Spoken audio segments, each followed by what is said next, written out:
All right, guys, I'm excited to show you what I think is probably the best looking blue dialed diver watch out there. And of course, it was Marc over at Long Island Watch that put it out with his Islander series. And if you don't know Marc, I'm assuming you do, he has a thing for blue dialed watches. So obviously when he built the blue dialed Islander watch that he wanted, it had to be like a stunning blue, and he nailed it. So here it is. This is the ISL-09. As soon as he announced this one, and then there was a white dial one with like blue accents. I immediately went over to the website and I purchased this. I bought this with my own money. Marc didn't donate it or send it over a discount or anything like that. And actually, if you go to the website right now, I wasn't the only one that jumped on it right away because they are sold out. So I also have here the yellow dialed one. So like right before he did the blue and then the white one, he announced the orange dial and the yellow dial. And I will do a separate video on the yellow dial one, but I do want to show it here because I think these are probably the two best looking ones. For one, there was never a blue dialed SKX of this magnitude.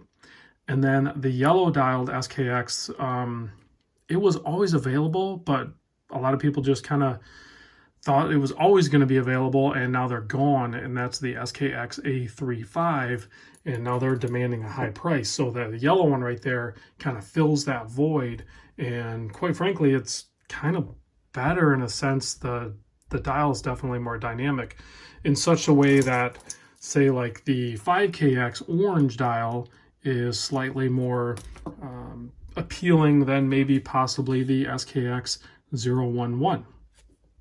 That's all relative. It's going to depend on your viewpoint, but I think everyone can agree that this blue dial, if you're going for a strong blue dialed wrist presence watch, is far superior than the 009 or even the blue dialed 5KX that's out. So I think that's all. That should be all of the SKX style watches I have laying around. Anyway, I figured I would do that just because there's some fun stuff there. Some really good colors, whether you're doing the 5KX, the old SKX, or if you're going to mess around and do an Islander or build your own or do whatever you want, they're still all really good watches. So what you get with the Islander is all of those upgrades that typically you do when you modify. So you're going to have the holes case. So it's going to be the SKX style case, but it's going to be holes. You're going to have the solid screw down case back. He has the Islander with a little bit of info on there. Screw down signed crown. And then you have 120 click bezel. Nice smooth Seiko style action that we're all used to. And so here's where the upgrades are. You're going to have the NH36 movement.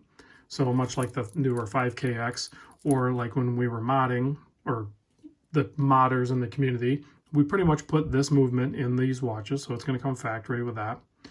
And let's see, so it has sapphire crystal, anti-reflective coating. This one actually has, because he wanted to match the blue on the bezel insert to the dial, he went with a sapphire bezel insert, which I've done a long time ago. And actually, I think I have another one on the way from Loom Ceramic Bezel Inserts. I'll put a link to their web store in the description as well. That's where if you're modding, you can get bezel inserts just like this. They have a bunch of really cool models out there for SKX or Turtles or maybe even some other ones, but it's called LCBI, Loom Ceramic Bezel Inserts. I'm not sure where Marc gets his.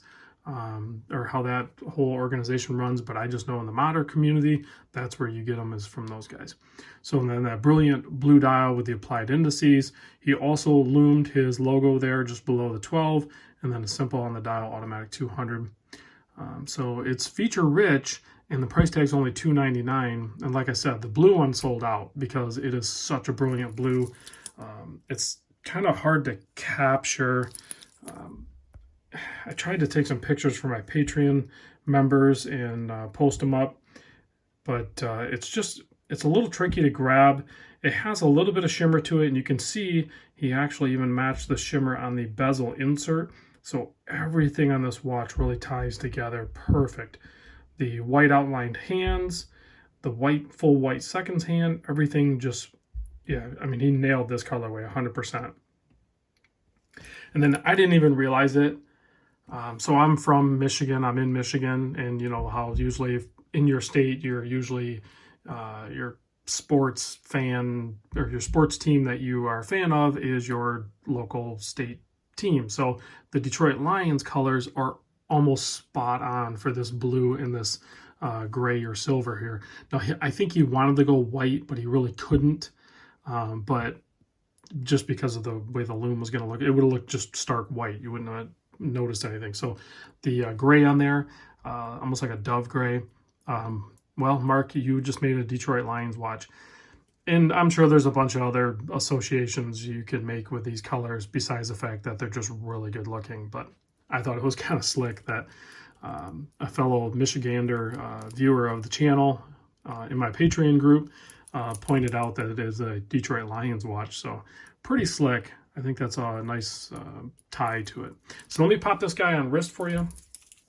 And then I want to talk about the bracelet. I'm not sure where he's getting these bracelets from, but you can see, I mean, it's an oyster style bracelet, fold over clasp, pretty standard affair, 3 micro adjust.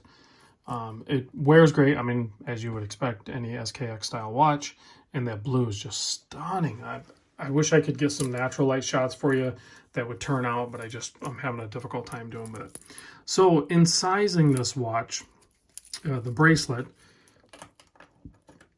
I was a little confused. So you have the slotted screw hole on this side, and it's filled on this side, and I've ran across that before. No big deal, right?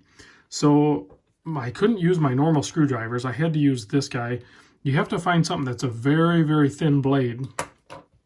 And I want to show you the, if I can zoom in, I want to show you the links on these guys.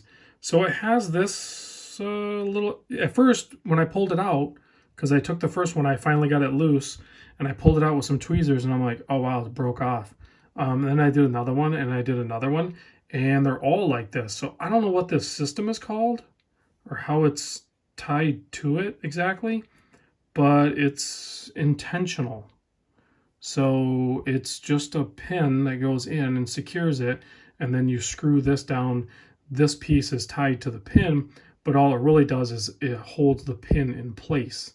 So the screw isn't holding the bracelet together, it's just holding the pin in, which holds the bracelet together.